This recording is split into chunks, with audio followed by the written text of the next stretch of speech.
Welcome to Surya tutorials. तो कैसे हो आप लोग। आज हम लोग जो है क्लास 12th के फिजिक्स के चैप्टर नंबर फर्स्ट जो कि हमारा इलेक्ट्रिक चार्ज एंड फील्ड है उसके एनसीईआरटी के एग्जाम्पल नंबर 9 को डिस्कस करेंगे। तो अगर अभी तक आप लोगों ने जो है क्वेश्चन नंबर 1 से लेकर के क्वेश्चन नंबर 8 तक की सभी वीडियोज़ को नहीं देखा है तो आप लोग जो है प्लेलिस्ट में जा करके सारे वीडियोज़ को देख सकते हो। बिना टाइम वेस्ट हुए अपने लोग जो है वीडियो को स्टार्ट करते हैं। Question number 9, 2 point charges q1 and q2 of magnitude plus 10 to the power minus 8 coulomb and minus 10 to the power minus 8 coulomb respectively are placed 0.1 meter apart.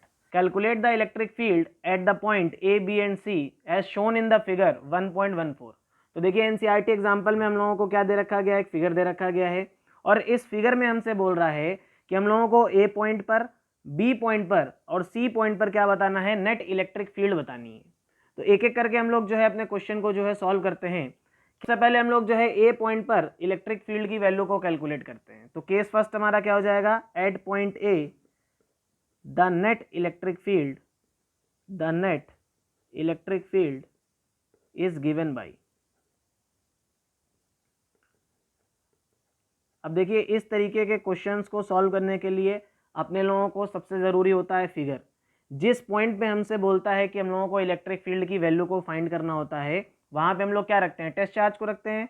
तो हमसे क्या बोल रहा है, ए पॉइंट पर हम लोगों को इलेक्ट्रिक फील्ड की वैल्यू को कैलकुलेट करना है। तो यहाँ पे हमने टेस्ट चार्ज रख दिया, दैट इज क्यू नॉट।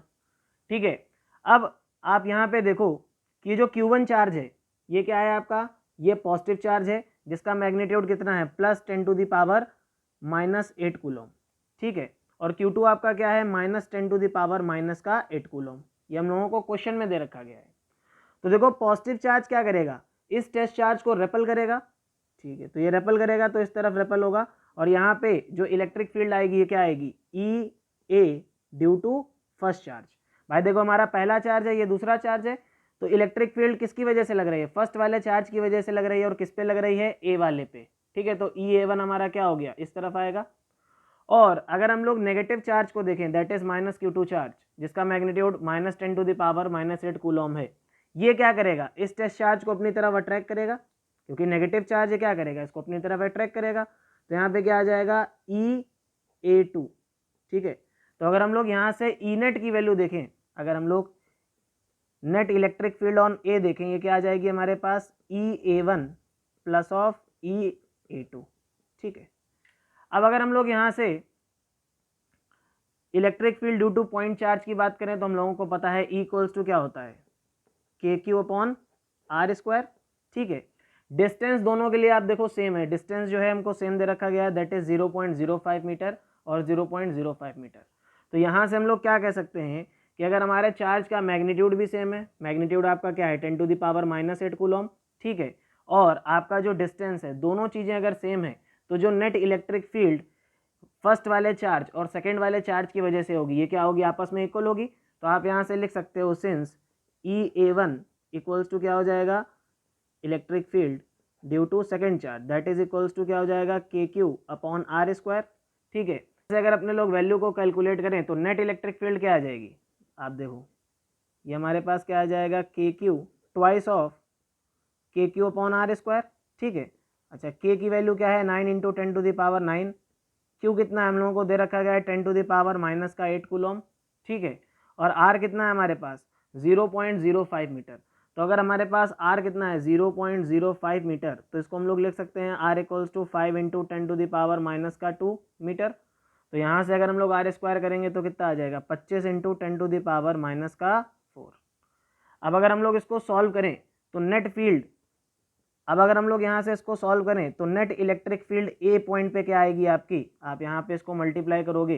ठीक है, तो ये 10 टू द पावर 9 प्लस का और ये माइनस का 8, तो 10 टू द पावर 1 बचा और ऊपर जाएगा तो 10 टू द पावर 5 हो जाएगा।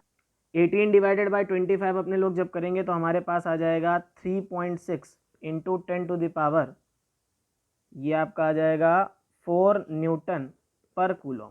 ठीक है, तो आपकी नेट इलेक्ट्रिक फील्ड जो ए पॉइंट पे आएगी, इस ए पॉइंट पे जो नेट इलेक्ट्रिक फील्ड आएगी Q1 और Q2 चार्ज की वजह से, that is equals to 3.6 into 10 to the power 4 newton per coulomb. अब हमसे क्या बोल रहा है कि हमको जो है बी पार्ट पर, ठीक है, हम लोगों को बी पॉइंट पर और सी पॉइंट पर दोनों पर क्या निकालना है, नेट फील्ड निकालनी है। तो इसके लिए हम लोग क्या करेंगे, अलग से फिगर ड्रॉ करेंगे और वहाँ पे कंडीशंस देखेंगे। तो देखिए केस सेकंड की अगर हम लोगों को बात करी जाए तो नेट इलेक्ट्रिक फील्ड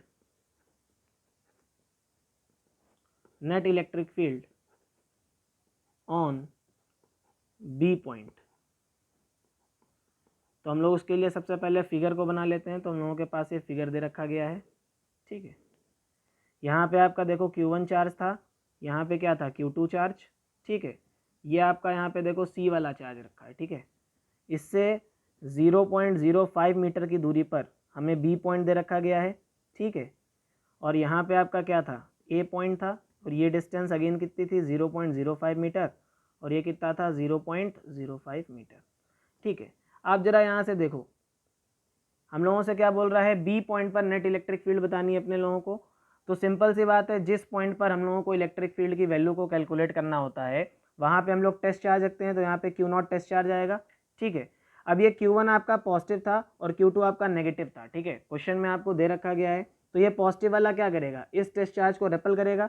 अगर ये रेपल करेगा तो यहाँ पे क्या आ जाएगा, EB1 आ जाएगा, ठीक है, क्योंकि फर्स्ट वाले चार्ज ने किसके ऊपर फोर्स लगाई, बी वाले के ऊपर, ठीक है। तो ये EB1 आपका इधर आ गया, और ये माइनस चार्ज है, देखिए माइनस क्या है, और ये आपका सेकंड वाला चार्ज नेगेटिव है। तो ये क्या करेगा, इस टेस्ट चार्ज को अपनी तरफ अट्रैक्ट करेगा। तो ये क्या आ जाएगा आपका EB2, ठीक है। अब यहाँ पे आप देखो एक वेक्टर इधर जा रहा है, एक इधर जा रहा है। तो नेट इलेक्ट्रिक फील्ड जो बी पॉइंट पे होगी ये क्या आएगी, रिजल्टेंट जो है हमारा यहाँ पे नेगेटिव होगा। तो net electric field on B charge क्या हो जाएगा आपका EB1 माइनस ऑफ क्या हो जाएगा आपका EB2, हो जाएगा कि नहीं हो जाएगा। अच्छा देखिए EB1 के लिए अगर अपने लोग बात करें तो यहाँ से यहाँ के बीच में डिस्टेंस कितनी है, आपको पता है यहाँ पे जो डिस्टेंस है आपकी दैट इज 0.05 मीटर। तो आप यहाँ पे लिखोगे KQ अपॉन R स्क्वायर, ठीक है। Q1 लिख दीजिए आप यहाँ पे minus of KQ2 upon R square. यहाँ पे R डैश ले लो, ठीक है, R डैश का स्क्वायर।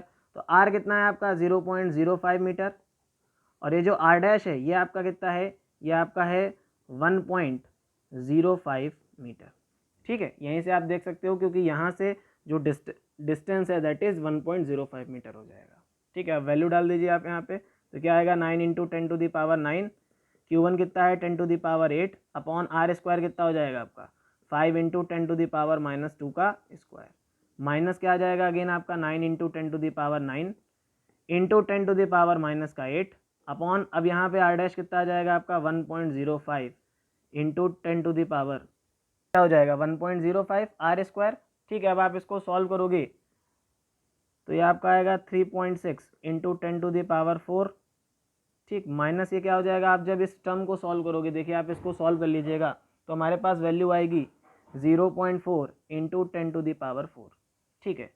तो नेट इलेक्ट्रिक फील्ड जो आपके बी पॉइंट पे आ रही होगी दैट इज़ ये कितनी हो जाएगी आपकी 3.2 इंटू 10⁻4 न्यूटन पर कूलम। तो ये आपके बी पॉइंट पे नेट इलेक्ट्रिक फील्ड आ गई, ठीक है। अब हम लोग जो है थर्ड केस के बारे में बात कर लेते हैं, ठीक है। थर्ड केस में हमसे क्या बोल रहा था कि हम लोगों को इलेक्ट्रिक फील्ड की वैल्यू निकालनी थी सी पॉइंट पे। तो electric field on point C is given by, तो अपने लोग किस तरीके से निकाल सकते हैं, सबसे पहले तो अपने लोगों को अगेन फिगर ड्रॉ करना पड़ेगा। तो देखिए हमारे पास ये ट्रायंगल था, यहाँ पे देखो हमारे पास Q1 चार्ज था जो पॉजिटिव में था, Q2 क्या था आपका नेगेटिव चार्ज, मैग्नीट्यूड दोनों का सेम था। यहाँ पे देखो B पॉइंट था आपका, ये A पॉइंट था, ठीक है। इसके लिए डिस्टेंस हमको 0.1 मीटर यहाँ पे दे रखी गई थी और ये कितनी थी 0.05 मीटर, ठीक है। ये अंडरस्टूड हो गया, आप लोगों को सारी चीज़ें क्लियर हो गई होंगी। हमसे क्या बोल रहा है, सी पॉइंट पे हम लोगों को नेट इलेक्ट्रिक फील्ड निकालनी है। तो जिस पॉइंट पे इलेक्ट्रिक फील्ड अपने लोगों को निकालनी होती है हम लोग वहाँ पे क्या रखते हैं, टेस्ट चार्ज रख देते हैं। तो यहाँ पे टेस्ट चार्ज रख दिया। तो ये पॉजिटिव चार्ज क्या करेगा, इस टेस्ट चार्ज को रिपल करेगा। तो यहाँ पे क्या आ जाएगा EC1 वेक्टर, और ये नेगेटिव चार्ज क्या करेगा, इसको अपनी तरफ अट्रैक्ट करेगा, करेगा कि नहीं करेगा। तो इधर क्या आ जाएगा EC2 वेक्टर। तो इसका जो रिजल्टेंट होगा, मान लो ये 20 से पास करेगा कहीं, ठीक है। तो यहाँ पे हम लोगों को क्या मिल जाएगा EC नेट, ठीक। अच्छा देखो ये 0.1 मीटर और ये भी 0.1 मीटर दे रखा गया है। दोनों का मैग्नीट्यूड, भाई दोनों का डिस्टेंस यहाँ से सेम है, अगर डिस्टेंस सेम है तो EC1 और EC2 की वैल्यू भी सेम होगी, ठीक है। और ये वैल्यू तीनों साइड्स अगर सेम है तो ये इक्विलेटरल ट्रायंगल हो गया, क्योंकि ये 0.1 मीटर 0.1 मीटर और ये भी 0.1 मीटर। तो अगर ये इक्विलेटरल ट्रायंगल हो गया आपका, तो ये 60 डिग्री का होगा, तो इनके बीच में एंगल कितना होगा, 120 डिग्री होगा कि नहीं होगा। तो यहाँ से हम लोग लिख सकते हैं फ्रॉम फिगर अपने लोग क्या कह सकते हैं कि this is an equilateral triangle. ये क्या है आपका, इक्विलेटरल ट्रायंगल है। ठीक, अगर ये इक्विलेटरल ट्रायंगल है तो आप यहाँ से भी कह सकते हो कि वेक्टर EC1 किसके बराबर होगा, वेक्टर EC2 के बराबर होगा। दैट इज, मान ले रहे हैं कि ये E वेक्टर है, ठीक है, जिसकी वैल्यू क्या हो जाएगी, KQ/R² हो जाएगी। ठीक, इक्वल्स टू निकाल ले रहे हैं 9 × 10⁹ क्यू कितना है, 10⁻⁻8 कूलम अपॉन R² क्या है 0.1 × 0.1 है कि नहीं। अब यहाँ पे हम लोग जो है नेट निकाल लेते हैं, EC नेट। तो EC नेट की वैल्यू क्या आ जाएगी आपकी, भाई दो वेक्टर्स 120 डिग्री पे इंक्लाइंड है तो हम लोग फॉर्मूला लगाएंगे EC1 वेक्टर का स्क्वायर, ठीक, प्लस EC2 वेक्टर का square plus of 2 EC1 vector into EC2 vector into cos 120 degree. अच्छा, कॉस 120 डिग्री की वैल्यू क्या होती है, माइनस का 1/2। और हम लोगों ने देखा कि ये सब सेम होंगी तो हम लोग इसको क्या लिख सकते हैं, आप देखो ई वेक्टर का square plus of E vector का स्क्वायर, क्योंकि हम लोगों ने ऊपर लेट कर रखा है कि ये ई वेक्टर के बराबर है। यहाँ क्या आ जाएगा 2E² इंटू कॉस 120 की वैल्यू -1/2, तो 2 से 2 चला गया, 1 + 1 माइनस चला गया, तो ये कैंसिल हो जाएगा। हमारे पास नेट इलेक्ट्रिक फील्ड ऑन सी कितनी आ जाएगी, EC के बराबर, EC1 के बराबर आ जाएगी या E के बराबर आ जाएगी, that is equals to KQ/R²। उसकी वैल्यू अपने लोग रख सकते हैं 9 × 10⁹ इंटू 10⁻⁻8 अपॉन, यहाँ पे क्या लिख सकते हैं हम लोग 1 × 10⁻⁻2 लिख सकते हैं। तो आप जब इसको सॉल्व करोगे तो नेट इलेक्ट्रिक फील्ड ऑन सी कितना आ जाएगा, दैट इज, यहाँ से आप देखिए 9 × 10⁻³ न्यूटन पर कूलम। ठीक है, तो ये क्या हो जाएगा, तीनों पॉइंट पर इलेक्ट्रिक फील्ड की वैल्यू आ जाएगी। तो आई होप आप लोगों को वीडियो अच्छा लगा होगा। अगर वीडियो अच्छा लगे तो प्लीज़ चैनल को सब्सक्राइब कर देना, अपने फ्रेंड्स के साथ वीडियो को खूब शेयर कर दीजिएगा। अगर अभी तक आप लोगों ने बाकी सभी क्वेश्चंस के वीडियो को नहीं देखा है तो आप लोग जो है मेरे चैनल को ज्वाइन कर सकते हो और यहाँ से सभी वीडियोस को देख सकते हो। थैंक यू सो मच, मिलते हैं नेक्स्ट वीडियो में। Till then keep learning and keep enjoying.